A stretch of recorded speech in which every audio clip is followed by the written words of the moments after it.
그런데요, 교인들이 이 말씀을 참 오해하고 있다는 생각이 들었어요. 복을 받기 위해 가난해져야 된다고 생각해요. 복을 받기 위해 내가 어떤 행위와 노력을 해야 한다고 생각하는 거예요. 근데 천만에요. 우리가 복을 받기 위해 할 수 있는 건 이미 아무것도 없어요. 우리는 이미 심령이 가난한 인생이에요. 이미 그렇게 태어난 삶이에요. 이미 태어날 때부터 죄 가운데 출생해서 하나님 떠나 수많은 인생의 결여와 고난을 겪을 그런 운명을 타고난 그런 인생이에요. 근데 무슨 생각으로 더 가난해지겠다는 건지, 그러지 않아도 우리는 이미 충분히 가난한 인생이에요. 더 불행한 건 아직도 심령이 가난해질 그런 가능성을 품고 살아가는 사람들이라는 거예요. 아직도 겪어보지 못한 단절과 결여와 상처와 아픔을 우리 앞에 두고 살아가는 건, 그게 우리 인생인 거예요. 그러니 이것은 우리 보고 가난해지라는 그런 말씀이 아니라는 거예요. 이미 가난해진 우리의 인생 가운데 하나님께서 찾아오시겠다, 하나님께서 함께 하시겠다는 그런 복음의 선포인 거예요. 우리가 할 수 있는 건 그 은혜를 받는 것 뿐이에요. 그러니까 은혜죠. 우리의 노력과 공로로 받으면 그것은 은혜가 아닌 거예요. 우리는 그 은혜를 믿음으로 받으면 되는 거예요. 오직 의인은 믿음으로 말미암아 살리라. 우리가 노력해서 우리가 잘나서 의인이 되는 게 아니고요, 그것을 믿음으로 받으면, 그 은혜를 받으면 우리에게 그 은혜가 임하는 것이에요.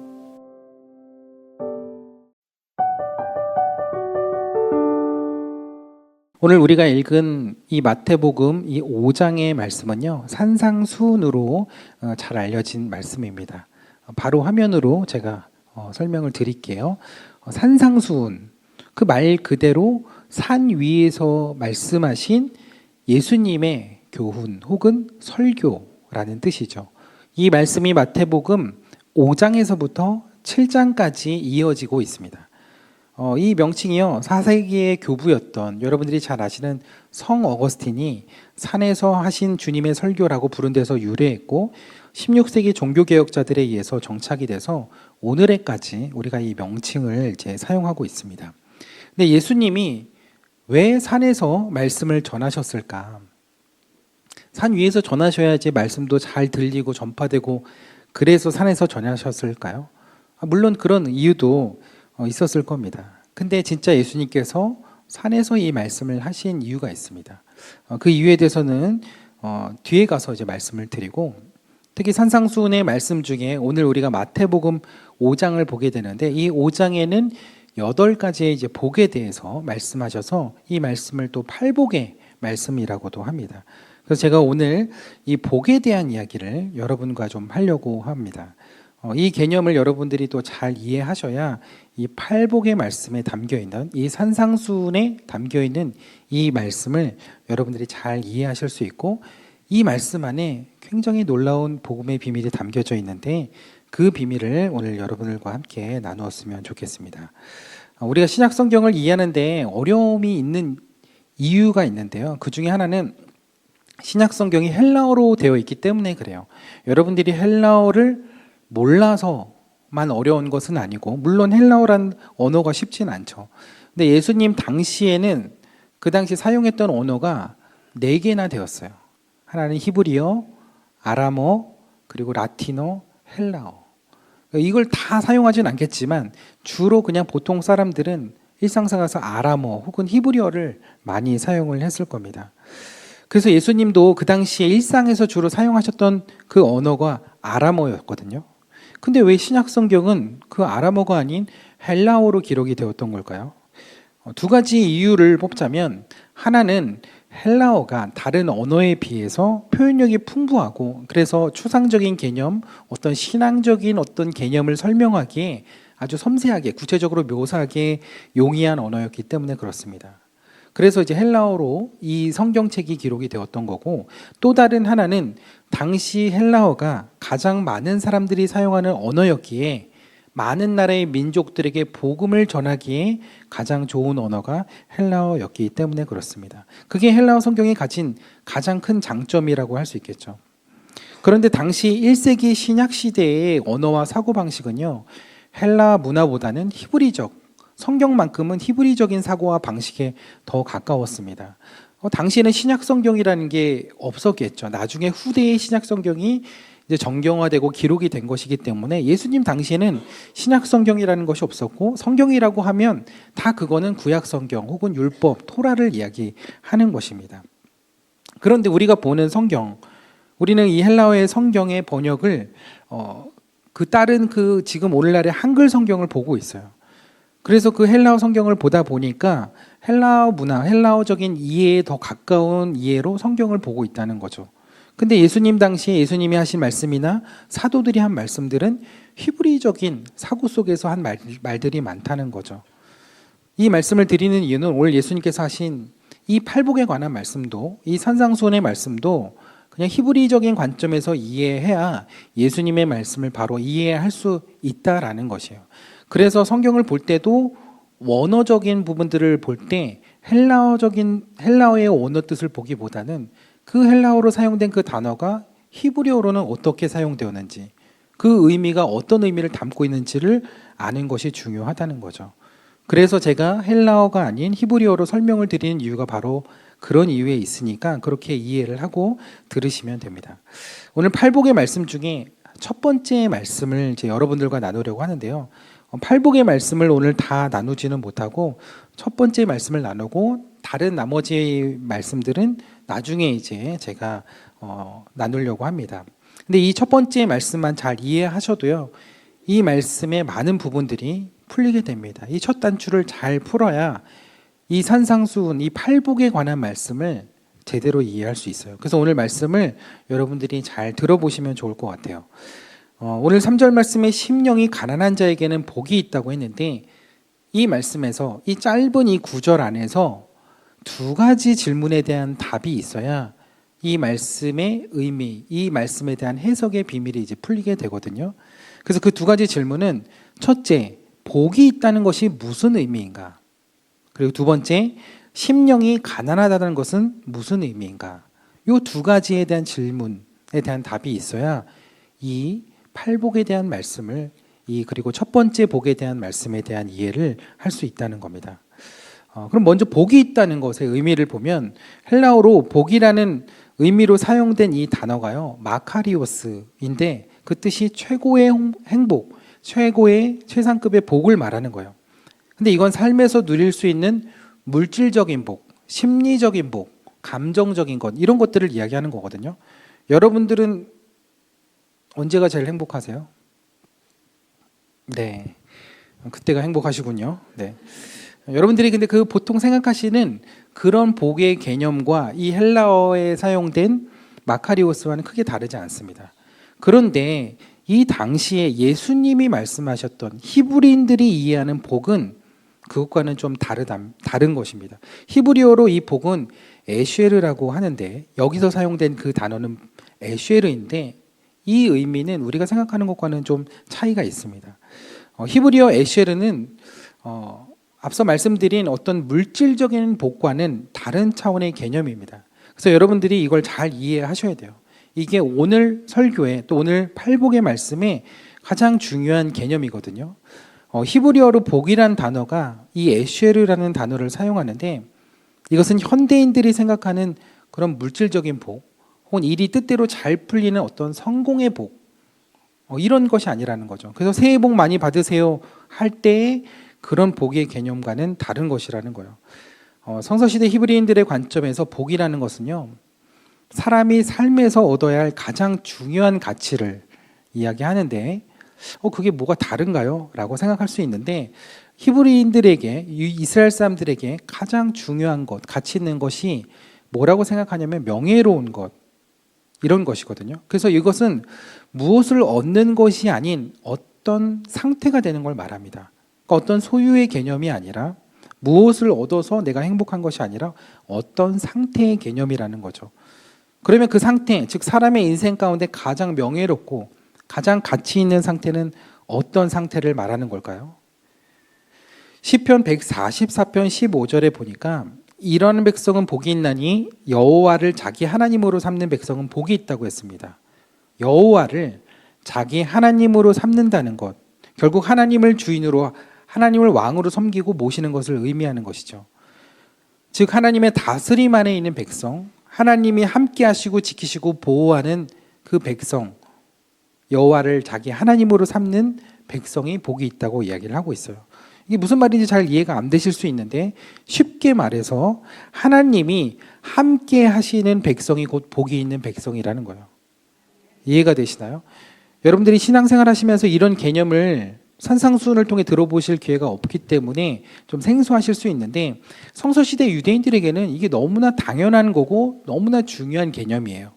그래서 에시에르라는 상태는 한마디로 하나님이 떠나가지 않으시고 함께 하시는 상태, 하나님이 늘 함께 하시는 그 상태를 의미하는데, 그것이 그들에게 있어서 가장 존귀하고 가장 가치 있는 상태고 그것을 복이 있다라고 표현한다는 것입니다.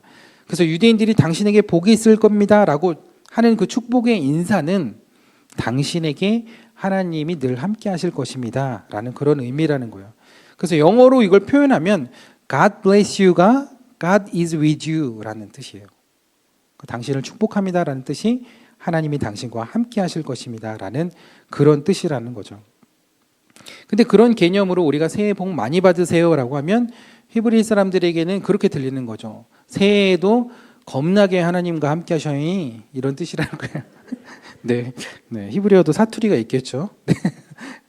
근데 그러면 이런 궁금함이 생길 수 있겠어요. 그러면 그냥 하나님이 당신과 함께 하시길 바랍니다, 이렇게 그냥 직접적으로 얘기하면 되는데 왜 굳이 복이 있기를 바랍니다 라며 애둘러 표현했냐는 거죠. 제가 예전에도 제 말씀을 드렸었는데, 성서시대 유대인들은 여호와 하나님이라는 단어를 언급하는 걸 굉장히 조심스러워하고 두려워했어요. 왜냐하면 하나님을 경외하는 만큼 그 이름까지도 너무나 존귀하고 거룩한 이름이시기 때문에 감히 그 이름을 입에 담거나 혹은 그 이름을 통해서 실수라도 잘못 언급할까 봐 아예 그 입으로 발음하지도 않고 말하지도 않았다는 거죠. 그래서 십계명 제3계명인 여호와의 이름을 망령되이 일컫지 말라는 말씀을 따라 실수로라도 하나님의 이름을 잘못 말하지 않도록 아예 그 이름을 입에도 담지 않았던 거예요. 그래서 오늘날의 유대인들도요, 절대 여호와라는, 야훼라는 말을 그렇게 말로 입으로 발음하지 않습니다. 표현하지 않아요. 그래서 여호와라는 단어를 직접 언급하지 않는데 그 여호와, 하나님이라는 것을 표현해야 될 때가 있잖아요. 그럼 어떻게 해야 되냐? 그 의미 안에 여호와가 포함되도록 쓰는 방법, 즉 관용적인 방법, 표현을 그렇게 만들어내게 된다는 거죠. 그래서 여호와라는 단어를 꼭 써야 한다면 아도나이, 주님이라는 표현으로 돌려서 표현을 하는 겁니다. 그리고 하나님이 함께 하신다라는 표현이 있는데 이것도 그냥 표현하지 않고 복이 있다라는 관용적인 표현으로 그렇게 쓰여지게 된 겁니다. 왜냐하면 복이 있는 상태가 가장 명예롭고 가장 가치 있는 상태인데 그것이 바로 하나님과 함께하는 상태라고 생각했기 때문이라는 거죠. 우리나라에도 그런 표현들이 많습니다. 저 사람은 발이 넓어, 이러면 여러분들은 그 사람의 발 사이즈가 먼저 생각나시나요? 그러면 여러분들 한국 사람 아닙니다. 발이 넓다고 하면 그 사람의 인간관계와 됨됨이가 생각이 나야 정상인 거예요. 그 사람이 얼마나 많은 사람들을 사귀고 알고 잘 지내는지를 그걸 먼저 떠올려야지 이 말의 진짜 의미를 아는 거죠. 그런 것이 관용 표현이거든요. 제가 설명을 거창하게 드렸지만 결론은 아주 쉽고 간단해요. 성경에 에쉐르라는 단어로 복이 있다라는 표현이 나오면 그때는 하나님이 함께 하신다라고 이해를 하시면 거의 틀림이 없습니다. 그래서 우리가 그저께부터 시편의 말씀을 읽기 시작했는데요. 읽고 계시죠? 네, 대답이 없으시네요. 네. 시편 1편의 말씀이 어떻게 시작되죠? 시편 안 읽었어도 시편 1편은 어떻게 시작되는지 아시죠? 복이 있는 사람은 이렇게 시작이 되죠. 근데 여기에서 쓰인 복 있는 사람은 할 때 이 복이 바로 에쉐르예요. 그럼 어떻게 이 단어를 해석하면 좋을까요? 하나님이 함께하는 사람은, 그 사람이 어떻다는 거예요? 악인들의 꾀를 따르지 않고 죄인들의 길에 서지 않고 등 하나님이 함께하시는 사람의 특징을 이렇게 쭉 이야기하는 거예요. 그리고 4절에 보니까 악인들은 그렇지 않으며 라며 복 있는 사람과 대조를 시키며 이야기를 하고 있는데, 그러면 악인은 어떤 사람으로 해석하면 좋을까요? 하나님과 함께하지 않는 사람. 그럼 성경이 뭐가 악하고 뭐가 죄라고 얘기하는 거예요? 하나님을 떠나 살아가는 것, 하나님 없이도 씩씩하게 내 능력과 살아가는 것, 하나님 없이도 나는 얼마든지 살 수 있습니다, 그렇게 살아가는 사람이 바로 악인이고 그것이 바로 죄라고 성경은 말하고 있는 것이죠. 그래서 복이라는 개념을 이해하면 이 성경 말씀 속에 놀라운 비밀이 풀리는 거예요. 이 시편 1편의 말씀도 그렇게 풀리는 거예요. 그래서 마태복음 5장으로 다시 돌아오면요, 팔복의 말씀에서 계속 반복되는 단어, 이 복이 있나니, 이걸 어떻게 바꿀 수 있을까요? 하나님이 함께 하실 것이니, 하나님께서 함께 하시니, 이렇게 바꿔서 이 성경을 보면 이 말씀이 놀랍게 풀리기 시작한다는 거예요. 그래서 마태복음 5장 3절 말씀도 그렇게 바꾸면 심령이 가난한 자에게는 하나님이 함께 하시니 라고 바꾸게 되는 거예요. 그렇게까지 이해가 되셨어요? 그러면 두 번째 질문, 그러면 심령이 가난하다는 것은 어떤 의미이고 심령이 가난한 자가 과연 누구냐? 여기서도 가난하다는 것은 물질적인 이야기를 하는 것이 아닙니다. 가난하다라는 단어는 히브리어로 아니라는 단어를 씁니다. 아니라는 것은 이제 고통받다, 그리고 괴롭다, 이런 뜻이 담겨 있는데요. 이것은 어떤 상태를 말하냐면 정상적인 상태에서 벗어난 모든 상태를 말해요. 정상 수준에서 무엇인가 결여되어 있는 모든 상태를 말하는 거예요. 왜 고통스럽고 왜 괴롭냐? 정상적인 상태에서 벗어났기 때문에 괴로운 거예요. 이렇게 말씀드리니까 잘 감이 안 오실 수 있는데, 구약 성경에 보면 가난한 자와 늘 함께 언급되는 사람이 있습니다. 그 사람들은 바로 고아와 과부예요. 그들은 늘 가난한 자와 늘 세트처럼 묶여서 나오는 그룹들이에요. 근데 여기서 가난하다는 것은 경제적인 능력이 없다는 의미보다는, 물론 고아와 과부가 경제적인 능력이 없을 수 있죠. 그러나 그 당시 유대인들은 그런 사람들을 잘 도울 수 있는 복지적인 어떤 제도가 잘 돼 있거든요.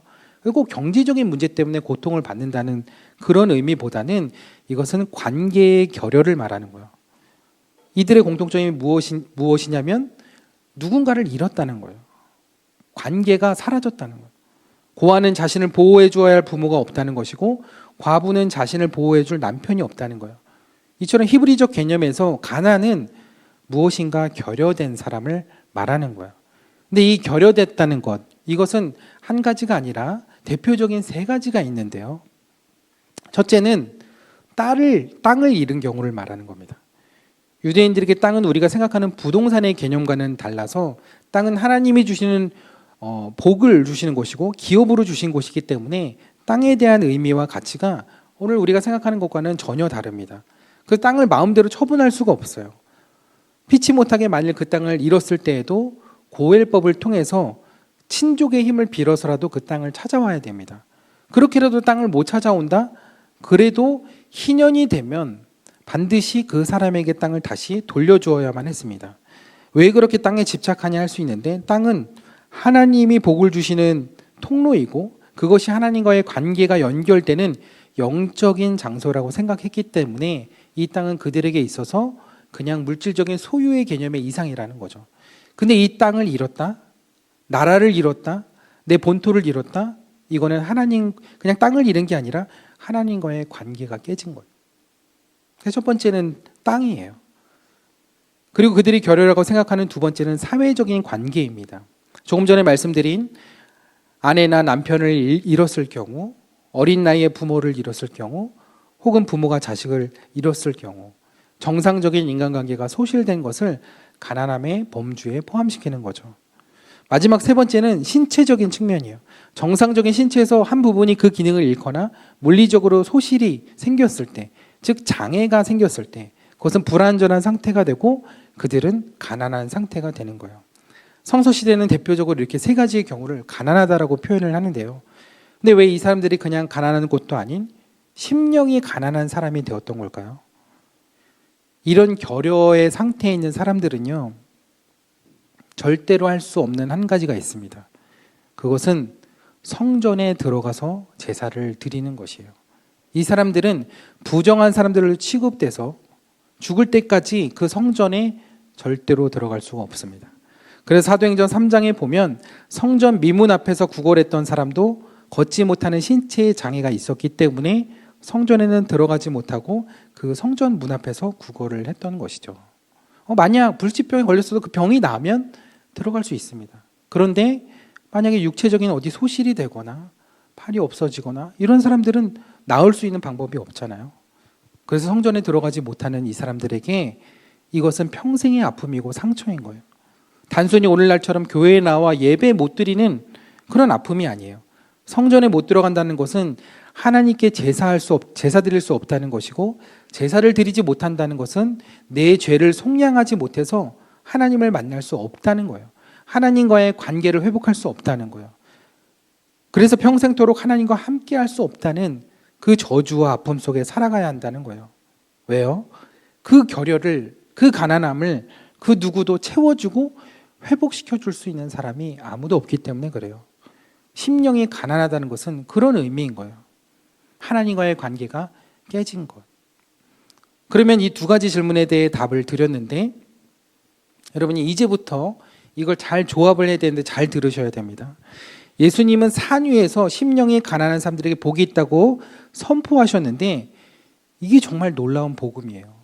하나님이 함께 하실 수 없는 자들, 죽을 때까지 성전에 들어갈 수 없고 하나님과 함께 할 수 없고 하나님과의 관계를 회복할 수 없는 그 사람들이 복이 있다고 하시면서 하나님이 그들과 함께 하실 것이다 라고 예수님이 선포하셨기 때문에 그래요.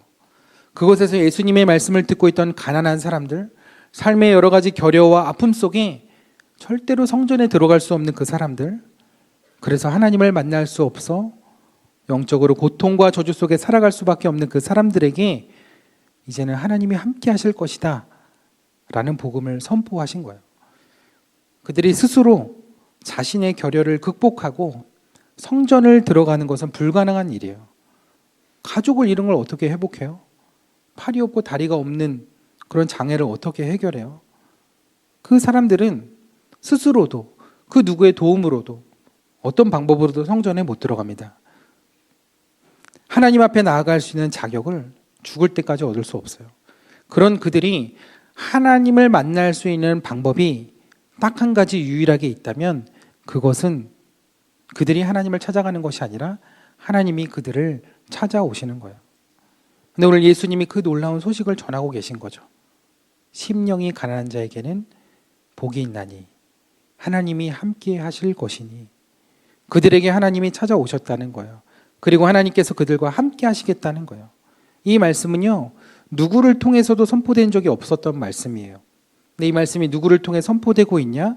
예수님을 통해서. 즉 예수님을 통해서 하나님을 만날 수 있고 하나님과 함께 할 수 있는 길이 열리게 되었다는 거예요. 그래서 그분의 이름이 바로 임마누엘인 것이죠. 임마누엘의 뜻이 뭐예요? 하나님이 우리와 함께 계시다. 그런데 예수님이 이 말씀을 어디에서 선포하고 계세요? 산 위에서. 이것은 신의 산에서 율법을 선포하는 모세와 연결시키는 것이 분명합니다. 그 산이 단순히 지형적이고 장소적인 그런 개념이 아니고요. 하나님이 임재하시는 곳, 하나님의 언약이 선포되는 신령한 곳이라는 영적인 의미가 그 산에 담겨져 있는 거예요. 근데 그 산 위에서 예수님께서 새로운 언약을, 새로운 복음을 선포하고 계신 거예요. 신의 산에서 받은 율법으로는 이 가난한 자들이 하나님 앞에 나아갈 수 있는 방법이 없는데, 이제는 예수님이 그 산 위에서 선포하시는 그 새 약속, 새 언약, 새 복음은 하나님이 그들을 찾아오셨다고 이야기하고 있는 거예요. 하나님의 나라가 그들에게 임했다. 예수님을 통해 선포된 그 말씀이 바로 가난한 자들에게 선포된 복음이었다는 거예요. 그래서 사도 이사야서 61장 1절의 말씀을 보면요, 주 여호와의 영이 내게 내리셨으니 이는 여호와께서 내게 기름을 부으사 가난한 자에게 아름다운 소식을 전하게 하려 하심이라. 메시아에 대한 예언이 담긴 이사야서죠. 내게 기름을 부었다. 기름을 부은 사람이 누구예요? 그리스도 메시아. 그분을 통해 가난한 자들에게 아름다운 소식, 즉 복음이 전해진다는 것이죠. 그래서 마태복음 11장 5절에 보니까 맹인이 보며 못 걷는 사람이 걸으며 나병 환자가 깨끗함을 받으며 못 듣는 자가 들으며 죽은 자가 살아나며, 이 사람들 다 어떤 사람들이에요? 가난한 사람들. 제가 앞서 말씀드린 그 세 가지의 가난하고 결여된 그 조건에 있는 사람들, 심령이 가난한 사람들, 그 가난한 사람들에게 복음이 전파된다 하라. 누구를 통해서? 메시아이신 예수님을 통해서. 즉 그 이사야서의 말씀을 성취하시고 그 복음을 선포하고 계신 메시아가 바로 나다, 나 예수다라고 말씀하고 계신 거예요. 그래서 여러분, 심령이 가난한 자에게 복이 있다는 것은 정말 놀라운 복음의 선포인 거예요. 그런데요, 교인들이, 성도님들이 혹은 많은 분들이 이 말씀을 참 오해하고 있다는 생각이 들었어요. 왜냐하면 이 복에 대한 개념을 우리가 오해를 하니까 자꾸 복을 받기 위해 무언가를 해야 된다고 생각하기 때문에 그래요. 복을 받기 위해 심지어 가난해져야 된다고 생각해요. 복을 받기 위해 내가 어떤 행위와 노력을 해야 한다고 생각하는 거예요. 그런데 천만에요. 우리가 복을 받기 위해 할 수 있는 건 이미 아무것도 없어요. 우리는 이미 심령이 가난한 인생이에요. 이미 그렇게 태어난 삶이에요. 이미 태어날 때부터 죄 가운데 출생해서 하나님 떠나 수많은 인생의 결여와 고난을 겪을 그런 운명을 타고난 그런 인생이에요. 근데 무슨 생각으로 더 가난해지겠다는 건지, 그러지 않아도 우리는 이미 충분히 가난한 인생이에요. 더 불행한 건 아직도 심령이 가난해질 그런 가능성을 품고 살아가는 사람들이라는 거예요. 아직도 겪어보지 못한 단절과 결여와 상처와 아픔을 우리 앞에 두고 살아가는 건, 그게 우리 인생인 거예요. 그러니 이것은 우리 보고 가난해지라는 그런 말씀이 아니라는 거예요. 이미 가난해진 우리의 인생 가운데, 앞으로도 얼마든지 가난해질 수 있는 우리 인생 가운데 하나님께서 찾아오시겠다, 하나님께서 함께 하시겠다는 그런 복음의 선포인 거예요. 우리가 할 수 있는 건 그 은혜를 받는 것 뿐이에요. 그러니까 은혜죠. 우리의 노력과 공로로 받으면 그것은 은혜가 아닌 거예요. 우리는 그 은혜를 믿음으로 받으면 되는 거예요. 오직 의인은 믿음으로 말미암아 살리라. 우리가 노력해서 우리가 잘나서 의인이 되는 게 아니고요, 그것을 믿음으로 받으면, 그 은혜를 받으면 우리에게 그 은혜가 임하는 것이에요. 그래서 복 있는 사람, 하나님이 함께 하시는 사람, 그 은혜를 입은 사람들이 악인들의 꾀를 따르지 않게 되고 죄인들의 길에 서지 않게 되고 오만한 자의 자리에 앉지 않게 되는 것이지, 따르지 않고 서지 않고 그 자리에 앉지 않으려고 한다고 여러분들이 복 있는 사람이 되는 게 아니라는 거예요. 그냥 그것을 통해서 저 사람이 하나님 함께 하신다는 것은 알 수 있지만 그 행위가 우리를 복 있는 사람으로, 복 있는 상태로 만들게 하는 게 아니라는 거예요. 여러분, 그렇게 살아보세요. 그렇게 살아보려고 하면 할수록 철저하게 여러분 자신에게 실망하고 무너지는 경험을 하게 될 겁니다. 나든 그 누구든 그 사람에게 기대한 만큼 그 실망감은 더 크게 돌아올 거예요. 그러니까 여러분, 우리는 그럴 수 있는 사람이 아니에요. 그 가난함을 극복할 수 있는 능력이 있는 존재가 아니에요. 복을 스스로 쟁취할 수 있는 그런 사람이 아니에요. 그래서 우리가 하나님과 함께 하는 것이 아니라 하나님이 우리를 찾아와 주셨고 하나님이 우리와 함께 하시는 거예요. 우리의 가난한 인생 가운데 하나님이 찾아오신 거예요. 그런 찬양이 있죠. 우리 인생 가운데 친히 찾아오셔서 그 나라 꿈꾸게 하시네. 허무한 시절 지날 때, 깊은 한숨 내쉴 때 그런 풍경 보시며 단식하는 분 있네. 고와 같이 너희를 버려두지 않으리. 내가 너희와 영원히 함께하리라. 성령이 오셨네. 성령이 오셨네. 성령이 오셨네. 내 주에 보내신 성령이 오셨네. 우리 인생 가운데 친히 찾아오셔서 그 나라 꿈꾸게 하시네. 우리가 하나님 찾아온 것 같지만 우리가 하나님을 찾아간 것이 아닙니다. 우리는 그럴 능력이 없어요.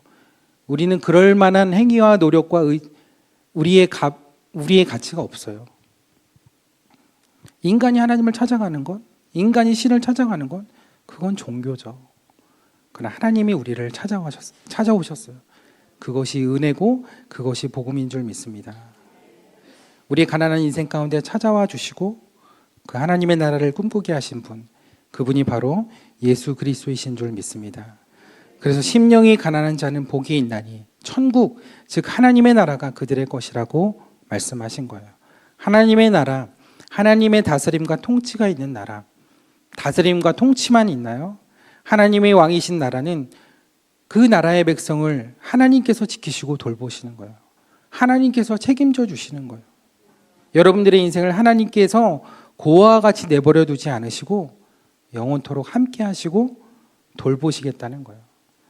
그게 오늘 예수님께서 산상수훈의 말씀을 통해서 그곳에 있는 가난한 자들에게, 그리고 가난한 인생을 살아갈 수밖에 없는 저와 여러분들에게 선포하시는 말씀이라는 것입니다. 참 우리가 그 가난한 마음으로 살아갈 때가 참 많이 있어요. 때로는 우리의 인생이 참 너무 생각지 못한 아픔과 상처와 그 결여와 그 가난한 순간들을 경험하면서 예배의 자리로 나아가기 어려운 그런 순간들이 있죠.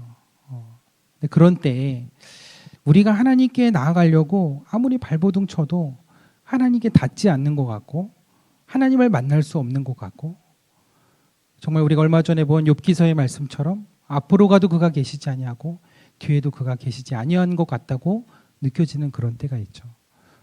그러나 오늘 말씀을 통해서 아니다, 너가 나를 찾아오는 것이 아니라 내가 이미 너를 찾아갔다, 이미 내가 너와 함께한다, 그래서 내가 임마누엘이라는 이름을 가지고 너를 이미 찾아간 거야, 너의 인생 가운데 찾아간 거야, 너의 인생 가운데 내가 함께하겠다고 약속한 거야 라고 말씀하신 거예요.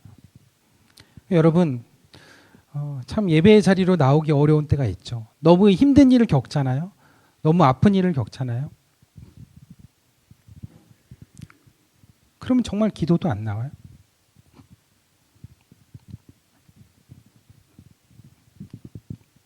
정말 말씀이 귀에 안 들어와요. 그런데 그 순간에 말씀을 보고 기도하라는 것, 참 그게 어쩔 때는 참 힘든 일이 될 수도 있어요.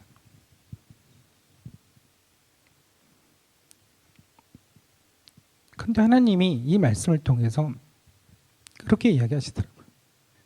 괜찮아. 내가 너를 찾아갈 거야. 내가 너를 붙들 거야. 내가 너를 포기하지 않을 거야. 내가 영원토록 너를 고아와 같이 내버려 두지 않고 너와 함께 할 거야. 우리가 가져야 될 믿음은 그 하나님의 약속을 붙드는 그 믿음인 줄 믿습니다. 우리가 더욱 붙들고 굳게 붙들어야 될 믿음은 바로 하나님이 우리와 함께 하신다는 그 사실. 하나님께서 우리 인생을 찾아와 주신 이상 우리 인생이 끝나지 않는 한 그 하나님의 역사도 끝나지 않는다는 사실, 그 사실을 우리가 끝까지 붙들고 그 시간들을 지나가는 일인 줄 믿습니다. 그래서 오늘 말씀을 통해 하나님의 함께 하시는 위로가 여러분들의 삶에 임하게 되기를 축복합니다. 그래서 그 하나님을 더욱 믿음으로 붙들 수 있는 저와 여러분들의 삶이 되기를 축복합니다. 저와 여러분의 인생 가운데 찾아오신 그 하나님, 그래서 우리 인생을 복되게 하신 하나님, 그 하나님을 우리가 믿음으로 고백하며 또 한 주를 승리함으로 살아갈 수 있는 저와 여러분들의 삶이 되시기를 주님의 이름으로 축원합니다.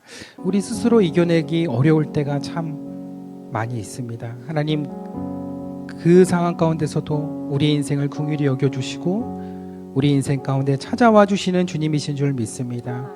주님께서 우리의 인생을 지켜주시는 줄 믿습니다. 어두운 밤에도 주의 밝은 빛으로 인도하여 주시는 줄 믿습니다.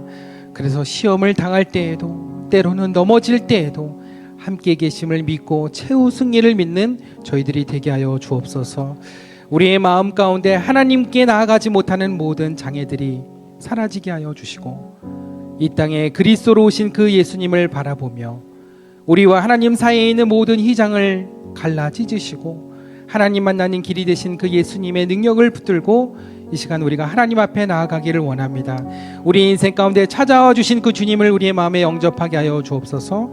우리의 삶과 우리의 가정과 우리의 일터에 예수가 그리스도 되심을 믿음으로 선포하게 하여 주옵소서. 그 믿음이 우리 가운데 더욱 굳세게 하여 주옵소서. 이 시간 우리 주여 한번 부르짖고 함께 기도하겠습니다. 주여!